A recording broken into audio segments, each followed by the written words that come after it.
वक्रतुंड महाकाय सूर्यकोटिसमप्रभ निर्विघ्नं कुरु मे देव सर्वकार्येषु सर्वदा। ध्येयं सदा परिभवग्नमभीष्टदोहं तीर्थास्पदं शिवविरञ्जनोदं शरण्यं भृत्यार्तिहं प्रणतपालभवाब्धिपोतं वन्दे महापुरुषते चरणारविन्दम्। जय जय श्री राधा रमण जय जय नवल किशोर जय गोपीचित चोर प्रभु जय जय माखन चोर। सब द्वारन को छोड़ कर मैं आयो तेरे द्वार। हे वृषभानु की लाडली नित्य कृपा दृष्टि से मेरी ओर निहार। गुरु ब्रह्मा गुरु विष्णु गुरुदेव महेश्वरः गुरु साक्षात् परम ब्रह्म तस्मै श्री गुरवे नमः। यत्र यत्र रघुनाथ कीर्तनं तत्र तत्र कृतमस्तकाञ्जलिं बाष्पवारि परिपूर्णलोचनं मारुतिं नमत राक्षसन्तकम्। बुद्धिर्बलं यशोधैर्यं निर्भयत्वमार्वता अजाड्यं वाक्पटुत्वं च हनुमत्स्मरणात् भवेत् हनुमत्स्मरणात् भवेत्।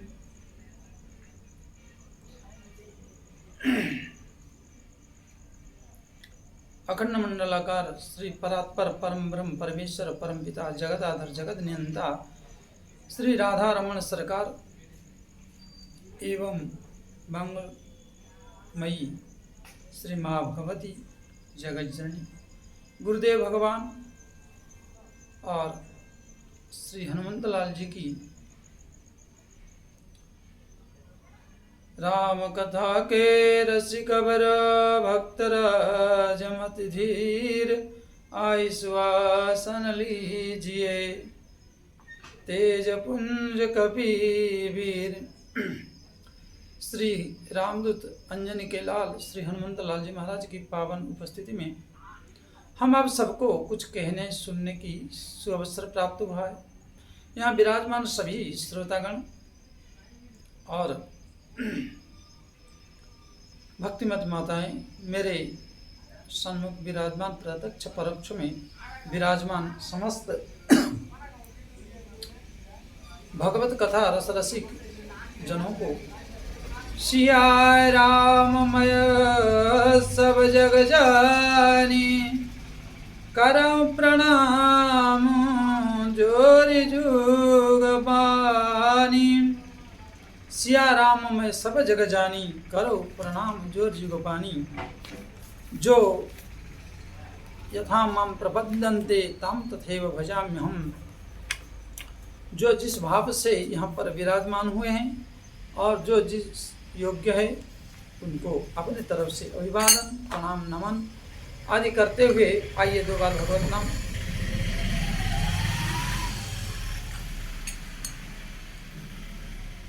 श्री राम जय जय राम संकट मोचन वीर हनुमान। श्री राम जय जय राम संकट मोचन वीर हनुमान। श्री राम जय जय राम संकट मोचन वीर हनुमान। बोले श्यावर रामचंद्र भगवान की जय। श्री हनुमत लाल जी महाराज की जय। श्री राधा दामोदर सरकार की जय। सद्गुरुदेव भगवान की जय। सभी दर्शक बंधु की जय। सभी श्रोता बंधु की जय। जो जहाँ पर है देश विदेश और यूट्यूब के माध्यम से सुनने वाले देखने वाले प्रत्यक्ष परोक्ष में जो विराजमान है सबको नमन वंदन अभिवादन करते हुए आज हम चर्चा करेंगे कल के जो आधे में विराम दिया गया था, भगवत कथा को विश्राम दिया गया था, उस प्रसंग को पुनः हम जहाँ से छोड़े थे वहाँ से शुरू करते हुए, तो भगवान श्री रामचंद्र रामभद्र कहते हैं, हे माता सबरी,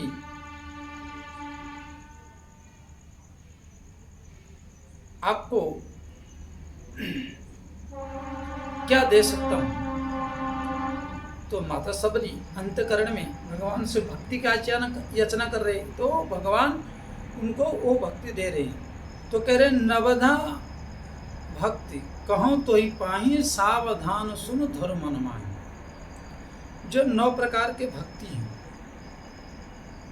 अर्थात 9 प्रकार के भक्ति मतलब जो 9 प्रकार के सिद्धांत हैं, 9 प्रकार के कथा जो सिद्धांत है, उस सिद्धांत रूपी सूत्र को जो धारण करेगा, जो उस पथ पर चलेगा, उसको परमात्मा श्री राम अपना लेते हैं, अपना जन बना लेते हैं। जैसे हमारे जीवन में कोई बाहर का है, हमारे गांव का नहीं है, कुल खानदान का नहीं है, जिले का नहीं है, एरिया का नहीं है, परंतु वो अगर हमारी हितैषी, हित चिंतक और बार बार हमारी हितकारक हो, तो हम उसको अपना लेते हैं, अपने परिवार के एक अंग या सदस्य मान लेते हैं। इसी प्रकार मेरे प्रभु भी श्री राम माता सबरी को अपना माता और भक्तिमती माता के रूप में इनको संज्ञा देते हुए, संबोधन करते हुए कल कहे थे क्या, प्रथम भगति संतन कर संगा, दूसर रति मम कथा प्रसंगा। हे माता सबरी, मैंने कल आपको संतों की संग की महत्व और नारद जी के जीवन के ऊपर मैंने आपको सुनाया। कहाँ दासी पुत्र, आज कहाँ ब्रह्म ऋषि नारद ब्रह्मा के पुत्र हो गए। सृष्टि जब होगा तो नारद जी उनके ब्रह्मा जी के मानस पुत्र कहलाएंगे। उसी प्रकार अगर आपकी उच्च संगत, संतों की संगत, शास्त्र की संगत अगर होगा, तो आप भी एक मलिन जीव होने के बावजूद भी धीरे धीरे आपकी ग्रोथ, आपकी उन्नति, पद प्रतिष्ठा, यश कीर्ति, धन सम्मान उस प्रबल शिखर पर पहुंच जाएगा जहां आप सोच नहीं सकते, और आपके दुश्मन और आपसे जलन खून करने वाले एक दिन आपके चरण में गिरकर गिड़गिड़ाएंगे, क्योंकि हरि का सिद्धांत है, तुम मेरी चरणों को पकड़ लो, मेरे चरणों की आश्रय, मेरे नाम का चिंतन कर लो, बाकी सारे चीज को हम देख लेंगे, बाकी सारी विषय वस्तु को हम देख लेंगे, हम लिपट लेंगे। आपको कोई छेड़खानी करने की कोई आवश्यकता नहीं। तो वो जो हमारे जीवन की प्रथम सीढ़ी भगवत मार्ग में जाने के लिए पहला सीढ़ी संत के संग, तो नारद जी संतों का संग करके ब्रह्म ऋषि बने। तो अब आया कि दूसरा रतिमम कथा प्रसंग, संतों के संग करना एक प्रथम भक्ति है। भगवान के जो अनेक चरित्र ऋषियों ने, मनुष्यों ने लिखे हैं, जो अपने चिंतनों को देकर इस जगत कल्याण के लिए गए हैं, ये मानव के लिए, उसको जो श्रवण करे उसको कहते हैं दूसरे रतिमम कथा प्रसंग। या कहीं पर गान हो रही है या हरि चर्चा हो रही है, और ये 9 प्रकार बनाने का मतलब कि तुम्हारी मन 24 घंटे संतों का संग करने में ना लगे तो आप मेरे ही अंग बदलते रहो। मेरे अंग कैसे बदलो? बोले मेरी गुणगान करो, मेरी चरित्र को। इसलिए कहते हैं गाने से क्या फायदा, गाने का मतलब क्या है, गाने का क्या मिलेगा? तो गोस्वामी तुलसीदास जी रहा नहीं गया और लिख दिए महात्म्य में, जे ही कथा ही स्नेह समेता, कहीं हई सुनी हई समुझी सचेता, होई हई राम चरण अनुरागी, कलमल रहित सुमंगल भागी। जो इस चरित्र का गुणगान करेगा, जो इस चरित्र का श्रवण करेगा, जो इस चरित्र का मनन करेगा, जो इस चरित्र को बार बार दोहराएगा, बार बार, क्योंकि भगवान की चरित्र एकमात्र ऐसा है, जितने बार आप देखोगे, जितने बार सुनोगे, नई नई विचार, नई नई ज्ञान, नई नई उसमें रस निकलेगा। जैसे आप आज फिल्म, दुनिया में फिल्म देखते हो, एक बार दो बार देख लिए तो मन उब जाता है, क्योंकि वो नाशवान वस्तु है, वो नाशवान चरित्र है। जो चरित्र कर रहा है वो एक तो कुमार्ग को दर्शा रहा है, दूसरी बात करने वाला भी नाश है। परंतु जो भगवान की चरित्र वो नित्य है, अनित्य है ही नहीं। जहां नाश हो, जहां अनित्यता हो, जहां सत्य की कोई छाव ना हो, वहां पर वो चरित्र अधिक देखा सुना नहीं जा सकता। परंतु जहां सत्य हो, धर्म हो, विचार हो, विवेक हो, शीलता हो, जो 10 प्रकार के गुण इस पथ के मार्ग को कहा गया है, भगवत चिंतन, मनन आदि गुणगान, जो इसको करता है, जो इस पथ पर चल पड़ता है, उसकी जीवन को कभी भी किसी भी प्रकार कष्ट क्लेश नहीं होता है। परंतु आया और चला गया, चला गया और आया, ये आवागमन जो लगा रहता है, क्योंकि हम नाशवान चरित्रों को देखते, इसलिए ये आंख जब नाशवान वस्तुओं को देखता तो नाशवान को प्राप्त करना सोचता है। और जब उस चिन्मय चिरंजीवी अखंड स्वरूप को देखने की इच्छा करेगा, तो जब तक उस अखंडता को, वो नित्य स्वरूप भगवान प्राप्त ना कर ले, ना भगवान छोड़ते हैं, ना भक्त छोड़ता है। बोलिए श्री राधा रमण सरकार की जय। इसलिए कथा प्रसंग, और यह चिंतन तभी आएगा जब कथा प्रसंग। कबीरदास जी कहे कि पढ़ के समझ लो, या तो समझ के पढ़ो, क्योंकि कोई भी पढ़ाई, कोई भी साधन बिना पढ़े या बिना पढ़ाया हुआ व्यक्ति के द्वारा, बिना पढ़े हुए व्यक्ति के द्वारा ना पढ़ोगे तो आपको समझ में नहीं आएगा। इसलिए आपको पढ़ने वाले से पढ़ो। जैसे आज YouTube के लाइक और शेयर सब्सक्राइब बढ़ाने के लिए रेमेडी बताते हैं, जब वो रेमेडी ही इनके काम करता है तो वो क्यों असंतुष्ट होकर लिपस्टिक फिपिस्टिक और आदि संसार की नाशवान वस्तुओं को लिपट के क्यों संतुष्ट नहीं है? मेरा कहने का मतलब वो एक, जिसने कभी साधना नहीं किया, जिसने कभी सत्संग नहीं किया, जब किसी ने कभी संतों के संग नहीं बैठा, जिसने मूल किया है उसको नहीं जाना, वो रेमेडी बता रहा है, वो टोटका बता रहा है। क्या गजब की दुनिया है।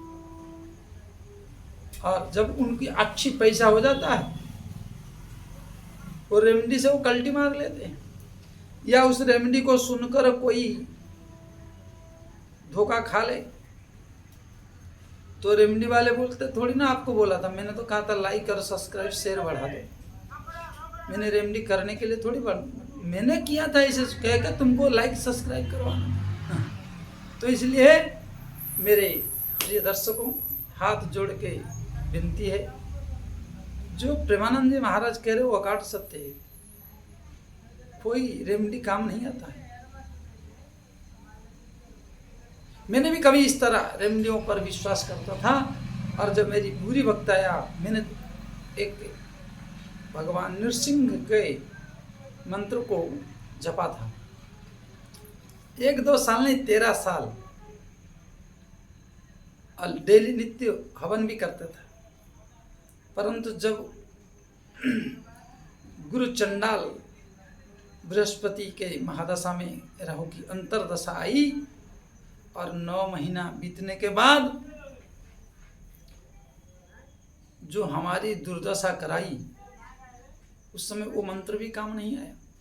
और उसी समय किसी पंडित को हमने उस मंत्र को दिया, तो उसको कोई दान में 27,000 का अंगूठी दिया था। ये आज भी वो व्यक्ति देने वाला भी जीवित है, और उस मंत्र को जाके फूंक के उसको चमत्कार दिखा के लाया। तो कहने का मतलब 13 साल हम किए थे, और हमारी दुर्दशा के समय काम नहीं आया। इसलिए न क्षयन्ति कर्माणि कल्पकोटि शतैरपि अवश्यमेव भोक्तव्यम कर्म फल शुभाशुभम। इसलिए यूट्यूब देखिए, नॉलेज लीजिए, बड़े बड़े हैं, कुछ अच्छे भी हैं, कुछ महापुरुषों की भी कथा आ रही है, उन सबको फॉलो करिए, उन सबको देखकर उनके द्वारा बताए हुए मार्ग पर आप चलिए। प्रेमानंद जी महाराज हुए, श्री राजेश रामायण जी महाराज हुए, जैसे श्री राजेंद्र दास जी महाराज हुए, अयोध्या के श्री राघवाचार्य जी महाराज हुए, ऐसे कई संत हैं जो उम्र की एक मेच्योरिटी हो गया हो, और दूसरी बात उन्होंने उन पुराने महापुरुषों की सेवा करके जीवन की 40 साल के बाद चमके। मतलब उन्होंने अपने जीवन की 40 साल की जो अनुभव, और उन महापुरुषों की कपड़ा धोकर और उनको नहा धुलाकर उनकी भोजन प्रसादी आदि सेवा करके गुरु बना के उनके पास आजीवन समर्पित होकर बिना विवाह करे, और उनसे सुनकर उनकी द्वारा कराए हुए गुणों को धारण करके आज कथा कर रहे हैं। और कथा करके इन महापुरुषों ने जो रास्ता बताते हैं, ऐसे गुरुजनों के साथ अगर आप जुड़ोगे तो आपको फायदा करेगा, नहीं तो चुड़ैल की तरह कटिंग और घोड़े की तरह पूंछ रखने वाले रेमेडी बताते हैं। और ऐसे भी प्रिय लोगों को मेरी बात ठेस लगे तो हमारे लिए क्षमा, क्योंकि गलत पथ नहीं दिखाना चाहिए, गलत बात करके किसी को फंसाना नहीं चाहिए। क्योंकि ऐसे में कई जनों को जानता हूँ जो बता तो देते हैं, उसका कोई तात्पर्य नहीं, और कोई भूल वशत अज्ञान वशत कर लेता है और उस गलत बीज मंत्रों को, गलत मंत्रों को जप लेता है, तो उसकी जो दुर्दशा होती है और उसकी जो दुर्दशा का निर्णय उसको भुगतना पड़ता है, तो उस समय बहुत खराब होता है। इसलिए मेरा निवेदन है, हाथ जोड़ के कभी भी कोई भी मंत्र जपने से पहले उस गुरु को करिए जो गुरु स्वयं किया हो और उसका परिणाम को भुगता हो, उस परिणाम से बाकी वो परिचित हो, और आपको बिठाकर वो क्रिया या वो जाप या वो पाठ करावे। ऐसे गुरुओं के चरणों में अगर समर्पित रहोगे तो मेरे प्रिय सनातनियों, मेरे प्रिय दर्शकों, तो आपके जीवन में कल्याण अवश्य होगा। और आपको अवश्य सिद्धिम लभेत। नहीं तो जो आज यह शास्त्र विधि मृत्सुज्य वर्तते काम का तरह न स सुखम न सिद्धिम न परम गतिम, जो अपनी कामना, जो अपने स्वार्थ के चलते जो लोगों को भ्रमित करा के दुनिया भर का किसी से कुछ सुरा लिए, सुन लिए, उसको बताकर बना चुना के वाक्य पटुता के द्वारा लोगों को भ्रमित करा के और फंसा देते हैं। इसलिए ऐसे लोगों से आप सावधान रहे। और एक बात मेरी गांठ बांध ले, कोई भी साधना हो, हरि नाम को छोड़कर राम नाम, कृष्ण नाम, राधा नाम, माधव नाम, हरि का जो भी नाम है उसको छोड़कर, यहाँ तक कि ये नाम को भी गुरुमुख होना चाहिए, परंतु ऐसे मनमुखी और सदा दुखी वालों से बिल्कुल सावधान रहे और सावधान रहकर आगे बढ़े तो मेरे प्रिय सनातनी भाई उचित मार्ग निर्णय लेके चले तो अच्छा रहेगा। नहीं मानते हो तो उसका परिणाम आप जानोगे। और मेरे राधा माधव, ये मेरी अनुभव थी और मेरे जीवन की ऐसी घटना। मैंने 2-3 जनों को देखा हूँ, महात्मा और गृहस्थ भी 1-2 को देखा हूँ, और उसमें मैं स्वयं भुक्तभोगी हूँ। इसलिए प्रिय दर्शकों, मेरे प्रिय श्रोतागण, सावधान रहे। इसलिए कथा दूसरे रतिमम कथा प्रसंगा, इसीलिए तो पहले कहे संतन कर संगा।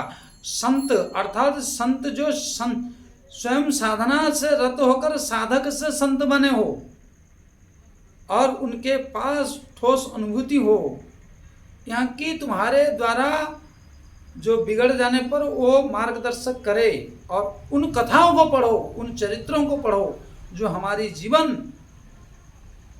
जीवन की जो लक्ष्य उद्देश्य है, जो परमात्मा प्राप्ति, उसको करें, प्राप्त करें। इसलिए जो यही कथा ही सनई समेता। कौन सा कथा? बोले हरि का कथा। मम गुण गावत पुलक शरीर, गदगद नयन, गदगद वचन नयन वह नीरा। जो चरित्रों को, जो कथा प्रसंग को आप स्वयं बैठकर पढ़िए या किसी के द्वारा सुनिए, तो वह आपको वाणी अवरुद्ध होता हो, चुपक चुपक के और निकलता हो, आंखों से अश्रु के बिंदु, और हरि की चिंतन बना रहे नित्य निरंतर। बोले श्री बाल कृष्ण लाल भगवान की जय। नहीं तो अनहित हो। बोले जे यही चरित्र, मतलब हरि के चरित्र, खाली रामचरितमानस नहीं है। गोस्वामी तुलसीदास कहते यही मतलब राम या हरि या कृष्ण या राधा, इनकी चरित्र जो गाएगा, कहेगा, सुनेगा, कहीं सुनिए ही होई समुझ सचेता।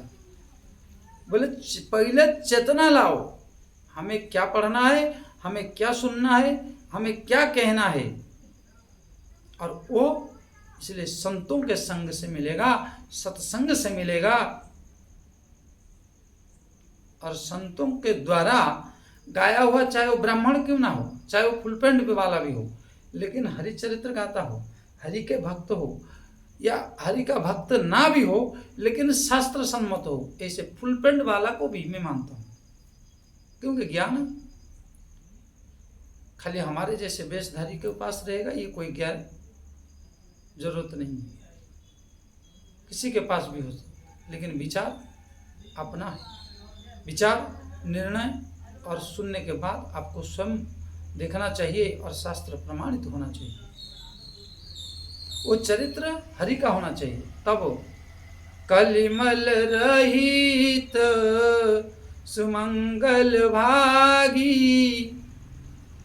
तब उस मंगल को प्रदान करेगा जो मंगलम भगवान विष्णु मंगलम गरुड़ध्वज मंगलम पुंडरीकाक्षम मंगलायो तनो हरि।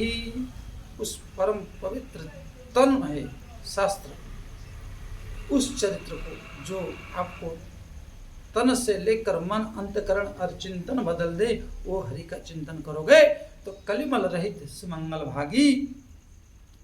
बोले नहीं तो अन्यथा हानि ही हानि है। और बोले मेरे सत्संग करना, संतों के संग करना और शास्त्र स्वाध्याय करके क्या मिलेगा, क्या प्राप्त होगा और क्या करना चाहिए। तो भगवान कहते गुरुपद पंकज सेवा तिसरी भगति अमान। गुरुपद पंकज सेवा तीसरी भगति अमान। चौथी भगति मम गुण गण करई कपट तजिगान। करई कपट तजिगान। बोले ये दोनों जब मिल जाएंगे, क्योंकि संत का संग करोगे तो गुरु कौन है, ईश्वर कौन है, कथा क्या है ये बताएंगे। और ये जब मिल जाएंगे, इनकी जब संगत करोगे तो गुरु मिलेगा। गुरु क्यों नहीं, जो आप किसी वस्तु को देखकर उसका मूल्यांकन करना का क्षमता। जैसे एक बालक को माँ बाप लेकर स्कूल में छोड़ देते हैं। स्कूल पहुंचने के बाद वहाँ जो मास्टर हैं वो आ से शुरू करवाता है, पहला खड़ी से। और पहले अबोध रहता है, उसको बड़ा बोर लगता है, परंतु धीरे धीरे वो प्रौढ़ता और प्रगाढ़ता उसमें जब आता है, पहले तो पढ़ने के लिए पूरा इंटरेस्ट ही नहीं लेता है, उसको बैठने नहीं देता और उसको एक जगह स्थिरत्व तो रहने नहीं देता वालों को, चाहे वो अपने जीवन में हुए और आपके जीवन में भी हुए। तो जब वो धीरे धीरे धीरे धीरे धीरे धीरे धीरे धीरे जब वो ग्रेजुएशन कर लेता है या उससे पहले, उसको तब पता चलता है कि अगर मैं आ नहीं पढ़ा होता, पहला खड़ी नहीं पढ़े होते, तो आज हम यहाँ तक नहीं पहुँच पाते। तो मतलब उस समय उसको किसी ने बताया नहीं कि मैं उस समय क्या नहीं किया होता तो इस समय क्या ना होता, उस समय क्या नहीं होता तो यहाँ क्या नहीं होता, इस समय क्या नहीं होता। इस बात की समझदारी किसने बताया, अर्थात हमारी इस लाट में या मस्तिष्क में, साइंस के मत से मस्तिष्क में और सिर पर और हमारी वैदिक प्राचीन परंपरा के अनुसार यहाँ चिंतन या यहाँ नेत्र है जो वो खुल जाता है। रही बात इस नेत्र की, जो मार्गदर्शक कैसा मिला वो उसी की तरफ खुलता है। आध्यात्मिक जगत का हो तो आपको आध्यात्मिक जगत की मार्ग खुलता है। कमाना खाना मरना है तो कमाने खाने आज तो भरपूर है।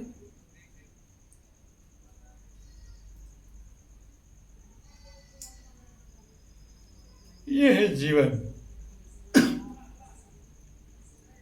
तो नेत्र की है, अब वेबसाइट कौन सा खोलना है वो आपको निर्णय लेना है, उसका कोई दूसरा अधिकारी नहीं है।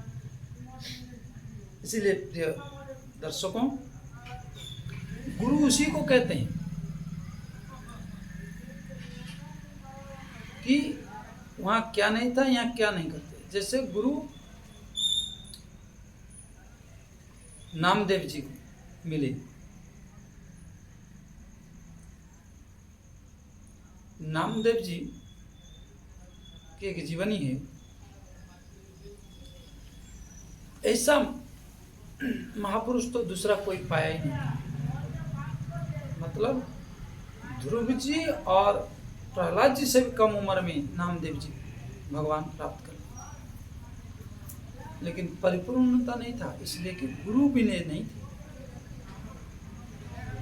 नामदेव जी के दादाजी बाल गोपाल रखते थे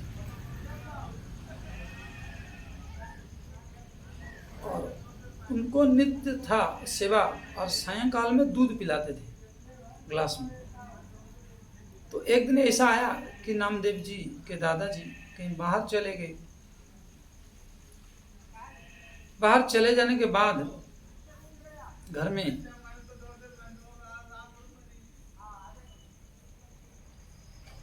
बहू को बता दिए, और बहू को बताने के बाद नामदेव जी वहां उपस्थित थे। बोले, दादाजी दादाजी मैं भी आज सेवा करूंगा, गोपाल जी को मैं शाम को दूध पिलाऊंगा, मुझ को आदेश दीजिए। दादाजी हंसते खेलते बालक समझ के बोले, ठीक है लगा लेना, माता जी भी रहेंगी और माता जी के साथ मिलकर तुम भी लगा लेना भाऊ। अब नामदेव जी धीरे धीरे शाम हुआ तो नामदेव जी क्या किए, माता जी को बोले, माता जी दूध गर्म करो और भोग लगावे। माता जी सोच रहा था बालक है, चलो कोई बात नहीं, हम लगा लेंगे बोल के जब 2-4 बार टाल मटोल किए तो फिर नामदेव जी जिद पकड़ लिए और मतलब कठोरता पूर्वक एक हठी, जिसको कहते हैं राजहठ, बालहठ, क्रियाहठ और योग हठ। तो बालहठ जो है, हठ करने से नामदेव जी की माता जी बोले, ठीक है ले जा लाला, तू ही लगा ले लाला को। तो लाला को भोग लगाने के लिए ले गए, और जैसे जैसे दादाजी डेली करते थे, वो बच्चा देखा हुआ था नामदेव जी। तो नामदेव जी उसी तरह लगाते हुए पर्दा लगाए और दूध रख के, तुलसी छोड़ के, पानी घुमा के, और मेरे बाल कृष्णलाल पालो पी लो के हाथ। अब थोड़ा आते थे बाहर और थोड़ा जाते थे, देखते थे तो दूध खाली नहीं, दूध जैसी की तैसी रखा है, धरा हुआ। अब ऐसे नामदेव जी कई बार गए, दूध के गिलास पास और लाल जी के पास और बोल के आए, और ऐसा ही चलता रहा। परंतु नामदेव जी देखे कि दूध जो है गिलास से खाली नहीं हो रहा, थोड़ा एक बूंद भी नहीं पी रहे। तो अब फिर बोले, ठाकुर जी तुम ऐसे नहीं मानोगो, हम भी ना छोड़ेगो, मुझको नहीं जानते। बताता गए, सब्जी काटने वाला चाकू लेके आए, और चाकू लेके आकर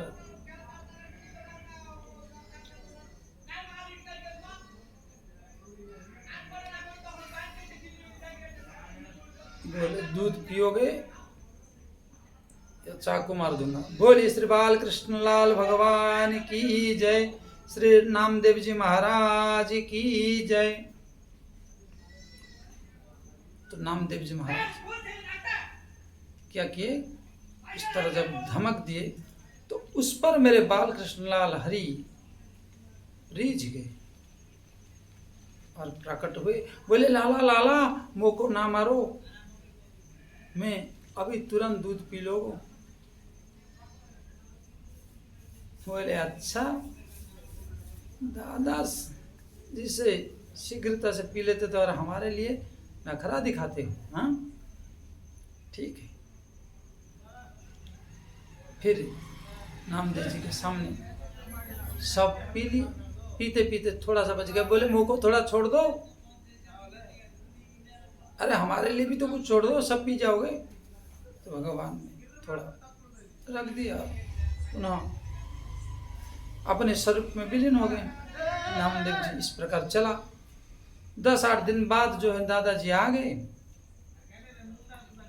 तो दादाजी जब आए तो पहला दिन हारे थके थे, तो नामदेव जी उसी प्रकार चलाए। परंतु दादाजी बोले, लाला, वो लाला को जो भोग लगाते हो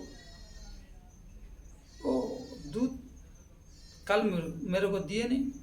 बोले, लाला तो दूध पी जाते हैं और हम कहाँ से देंगे आप, लाला तो थोड़ी छोड़ दो। तो दादाजी समझे कि अरे ये तो बालक है, अबोध है, हाँ पी गया होगा, भोग लगा के पी गया। इस तरह सोचते हुए 2-4 दिन चला गया। उसके बाद एक दिन दादाजी उसको डांटते हुए पूछे कि अरे तुम डेली दूध लाला का पी जाते हो और हमको देते नहीं। तो लाल जी नामदेव जी बोले, नहीं दादाजी लाला पी जाते हैं, हम नहीं पीते हैं, हमको तो 1-2 बूंद मिलता है। बालक को तो पीट नहीं सकते, ना बालक को कुछ कह सकते, ज्यादा होता है आखिर। तब फिर उन्होंने एक दिन छुपके से देखे नामदेव जी महाराज और लाल जी महाराज प्रकट होकर साक्षात दूध पी रहे। बोलिए दूध पीने वाले श्री बाल कृष्ण लाल भगवान की जय। इस दृश्य को देखते हुए गदगद होते हुए गिर गए और नामदेव जी महाराज एक बूंद दूध लेके आए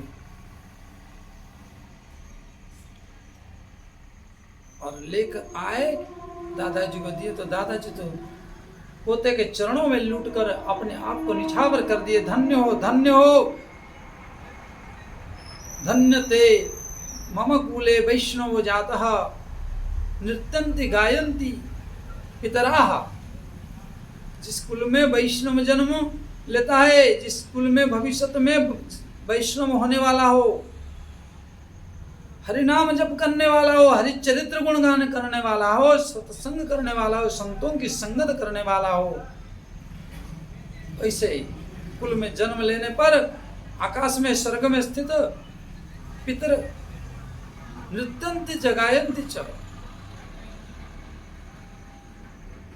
गान करते हैं, नृत्य करते, प्रसन्न होते कि आज यह हरिचरित्र गाने वाला मेरे कुल में, मेरे खानदान में, मेरे औरस में पैदा हो गया, प्रकट हो गया, जो हमें उद्धार कर लेगा। परंतु आज इससे कोई लेना देना नहीं, कोई नहीं। परंतु जब बात आएगी कि हम नहीं जानते, लेकिन प्रकृति और काल दंड का न मारा, काल की डंडा जब वो पड़ता है तब सब याद आता है, सब कुछ मानने को तैयार होता है। इसी प्रकार नामदेव जी आज दादाजी को कृतार्थ कर दिए। बोलिए श्री नामदेव जी महाराज की जय। इस तरह चलता रहा। एक दिन तख्खुबाई क्या की कि संतों को बुलाया और संतों को बुलाते बुलाते नामदेव जी को बुलाया। ये भगवान की प्रेरणा थी। सबको भोजन प्रसादी के लिए निमंत्रित किए थे तख्खुबाई। साथ में सबको भोजन प्रसादी कराते हुए जब अंतिम समय में विदाई देने की बारी आया, तो पहले हमारे संत समाज में टकसाल वगैरह चलते थे और उसके योग्यता के अनुसार दक्षिणा वस्त्र आदि देते थे, अयोग्य को नहीं देते थे। परंतु वो धीरे धीरे वो परंपरा विलुप्त हो गया।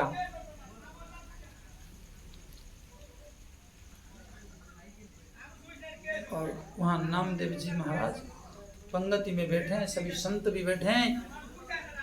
तख्खुबाई सोचा कि देखते हैं सभी संत ओरिजिनल आए हैं कि डुप्लीकेट भी कुछ आए हैं। मैंने आपको कल सुनाया था कि असली फसली नकली तीनों आ सकते हैं। तो क्या किए कि एक जूता लिए और प्रसाद पा रहे हैं संत, एक एक जूता बिठाते हुए चले गए मारते हुए। और जब ये देखा नामदेव जी महाराज, और नामदेव जी को भी एक ठोक दिया, तो तब हाथ पकड़ लिए, बोले अरे संतों को बुलाकर आप अपमान और इस प्रकार बेइज्जती करते हो, इस प्रकार अवमानना और इस प्रकार तिरस्कार, ये तो ठीक नहीं है। इतना बोल पड़े नामदेव जी महाराज, क्योंकि संत और शास्त्र के विरुद्ध जहाँ कहीं बात हो रही है वहाँ नहीं सुनना चाहिए। जहाँ हो श्रुति कर निंदा, संत श्रुति कर निंदा, जहाँ पर संत और श्रुति मतलब भगवान के वाणी, भगवान के चरित्र, भगवान के विरुद्ध हो, वहाँ रुकना नहीं चाहिए। या तो रुको तो फिर उसको लात घुस्से और मशीन में डालकर उसकी जीवा खींचकर एकदम सबक सिखा दो, नहीं तो वहां से श्रवण मुदीनत चलिय पराई, ये कान मूंद के चल दो। तो नामदेव जी को तो खवाई बोली कि सब घड़े पक्के हैं, यही एक घड़ा जो है कच्चे रह गया है। और नामदेव जी कर्ण विवर में ये शब्द जब पहुंचा तो दुखी होकर और अश्रुपात करते हुए मेरे प्रभु के निकट पहुंच गए नामदेव जी महाराज। बोले प्रभु आपको मिल गए, आप मेरे हाथ से प्रसाद पाते हैं, दूध पीते हैं, फिर भी क्या मैं अभी तक कच्चा हूं? तो भगवान बालकृष्ण लाल प्रकट हो गए, बोले नामदेव जी मैं तुम्हें सच्ची बात करूं कि मोको बात तुम झूठो नहीं मानोगो, अभी भी आप कच्चे हो।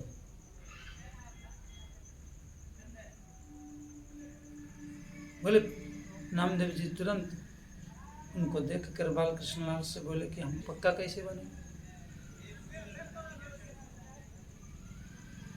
बोले कि गुरु बनाने पड़ेंगे, क्योंकि मेरे द्वारा जो मर्यादा स्थापना किया गया है, जो मेरे द्वारा मर्यादित शास्त्र संबंध से कहा है, उसको तो मैं नहीं टाल सकता हूँ, नहीं तो ये संसार और शास्त्र को कोई नहीं मानेगा, जो परंपरा है। इसलिए कहते हैं सीतानाथ समारंभाम श्री रामानंदार्य मध्यमाम अस्मदाचार्य पर्यन्ताम वंदे गुरु परंपरा। सीतानाथ समारंभम, श्री सीतानाथ अर्थात भगवान श्री राम, माता जानकी से लेकर जो परंपरा है, जैसे रामानंद संप्रदाय में परंपरा चला है, क्या मंत्रराज की दीक्षा की विधि, मनमुखी नहीं, भगवान से शुरू होकर जानकी मैया होते हुए और ब्रह्मा जी, नारद जी आदि सब होते हुए धीरे धीरे धीरे धीरे आज हम लोग तक पहुंचा है आचार्यों के द्वारा। और बोले उसमें श्री रामानंदार्य मध्यमम, मध्य भाग में जिस जो भगवान रामानंदाचार्य जगत गुरु श्री हुए, ऐसे परंपरागत जैसे अपनी बाप का जमीन, दादा का जमीन बाप का जमीन बेटे का, बेटे का जमीन पोते का, इसी प्रकार मंत्र का भी एक परंपरा है। इसलिए मैंने आपको पहले सूचित किया था कि रेमेडी जो बता रहे हैं इनकी कोई परंपरा नहीं है, मनमुखी परंपरा है। इसलिए परंपरा होना चाहिए, तब वो मंत्र काम करता है, साधना किया हो। तो नामदेव जी को बोले कि जो मैंने परंपरा बनाया है अस्मदाचार्य पर्यंतम, आज तक जो मेरे द्वारा कहा हुआ है और उसको अनुकरण करते हुए, उनकी अवलोकन करते हुए जो संत जन चल पड़े हैं, जन्म जन्म अपनी निछावर कर दिए हैं उस विचार के लिए, उस परंपरा। गुरु कोई मनुष्य नहीं है, गुरु एक सत्ता है। गुरु, कल हमारी शरीर छूट गया तो गुरु मर गए, क्या इसका मतलब गुरु मर गए? नहीं। कृष्णम वंदे जगत गुरुम, गोस्वामी तुलसीदास के शाश्वतम तुरीयमेव केवलम जगत गुरुम च शाश्वतम। वो शाश्वत है, वो नित्य है, वो कभी क्षय नहीं होता है, वो गुरु का सत्ता होता है। तो इसलिए प्रिय दर्शकों, प्रिय श्रोतागण, गुरु का परंपरा एक सत्ता है और उस परंपरा से जो क्रमबद्ध चला, उनसे अगर आप होते हैं तो तब आपको पक्का माना जाएगा। बोले श्री बाल कृष्णलाल भगवान की जय। इस तरह बताते हुए नामदेव जी को समझाए, और भगवान जिसको समझाना चाहे, ऐसा कौन है जो नहीं समझ पाए। भगवान ने अर्जुन को समझाना चाहे, समझ लिया। भगवान जब जिसको जैसा समझाना चाहते हैं वैसे समझ जाते हैं, और तब जाकर नामदेव जी महाराज गुरु बनाते हैं।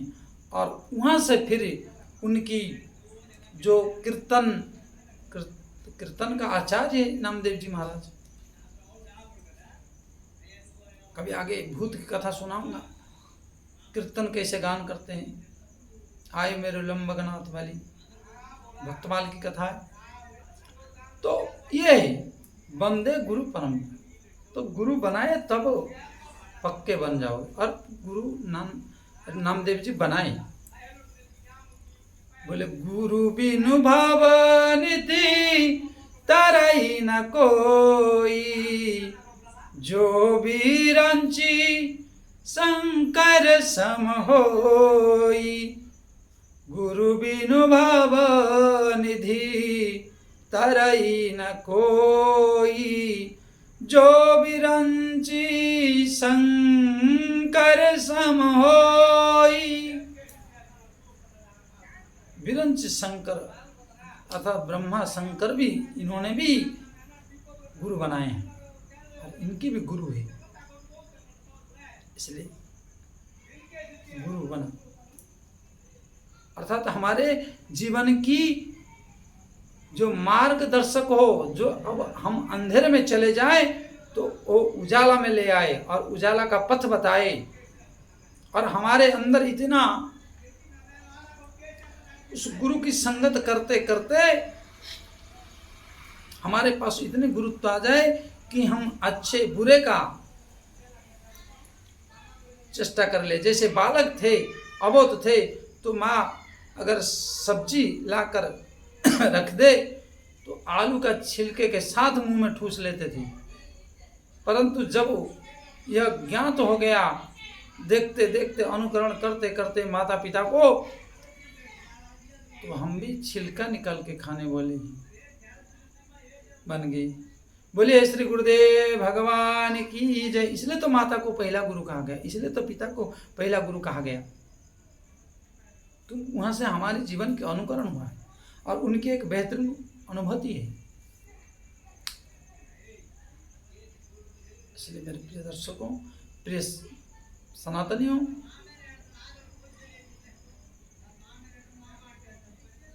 हे सज्जनों, इस बात को भवसागर से पार जाने के लिए, भवसागर से उद्धार के लिए, जीवन की अंधकार से उद्धार के लिए गुरु का भी होना अत्यंत आवश्यकता है, अत्यंत जरूरी है। और गुरुपद पंकज सेवा तीसरी भगति अमान। शर्त क्या है? बोले गुरु तो करो, परंतु शर्त यह है कि अमान, अभिमान रहित होकर। परंतु आज तो गुरु कोई नहीं मिलता, सब गुरु ही बनाते हैं। कई बार तो देखा गया और अपने जीवन में देखें, कालकंठी तिलक और मंत्र कान फूंक दिए,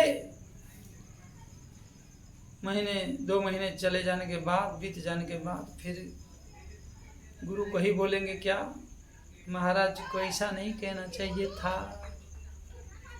महाराज जी को ऐसा नहीं बोलना था, महाराज जी को ऐसा नहीं देखना चाहिए था, महाराज जी को ये नहीं करना चाहिए था, महाराज जी को वो नहीं करना चाहिए था, महाराज जी को वो नहीं देना चाहिए था। बोले श्यावर रामचंद्र भगवान की जय। ऐसे ऐसे महापुरुष, शिष्य नहीं शोषयति इति शिष्य। कलयुग में सद्बुद्धि को शोषण करके अपने दुर्बुद्धि की ज्ञान देने वाले गुरु बन जाते हैं, चेला बन के आते हैं। इसलिए इससे आत्मा कल्याण नहीं होगा मेरे प्रियजन।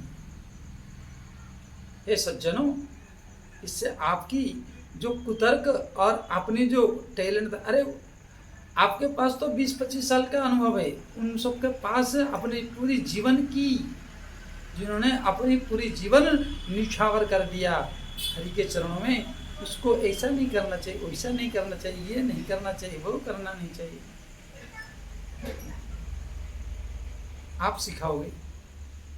ये आपकी उद्दंडता है, ये आपकी अभिमान है, ये आपकी अहंकार है, ये आपकी पतन का विचार है, ये आपकी नाश होने का सर्वोत्तम विचार है। इसलिए इस नाश से बचना है तो गुरु के पास प्रत्युत्तर नहीं होना चाहिए। पहले हमारे माता पिता, बड़े भाई, इनके पास सामना करने की इच्छा नहीं होती थी। अगर ये बुलाते थे तो दूर खड़े होकर नतमस्तक हो, ये शिष्टाचार थी। और ये सब कह रहे, ओल्ड कह के आज लाद घुस से चल रहे हैं। इसलिए अभिमान रहित होकर प्रत्युत्तर ना करते हुए अगर करोगे तो परम पथ को प्राप्त करोगे। कौन सा? बोले उस गुरु के द्वारा दिया हुआ, यद गत्वा निवर्तन्ते तद्धाम परमम मम। भगवान कह रहे, उस गुरु को मानकर जब तुम करोगे हे नामदेव जी, तो तुम उस रति को प्राप्त कर जाओगे जो मेरी द्वारा कहे हुए शास्त्र है। इसलिए इसको कहते हैं दूसर रति मम कथा प्रसंगा, और तिसर भगति गुरुपद पंकज सेवा। नामदेव जी को गुरु बनाना पड़ा और गुरु बनाकर अपनी आत्मा कल्याण करो, परंतु प्रत्युत्तर देने की इच्छा है और अवगुण देखने की है तो गुरु मत बनाओ मेरे सज्जनों। जैसे हो ऐसे ही रहो, इससे अच्छा राम राम करते रहो। इसलिए आज यहाँ पर इस वाणी को विराम देते हुए 2 बार हरे नाम संकीर्तन, जाते जाते आपसे निवेदन,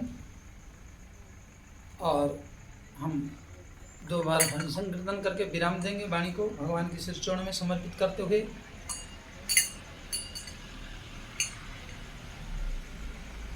सीताराम सीताराम सीताराम कहिए, कहीं विधि रखे राम कहीं विधि रहिए।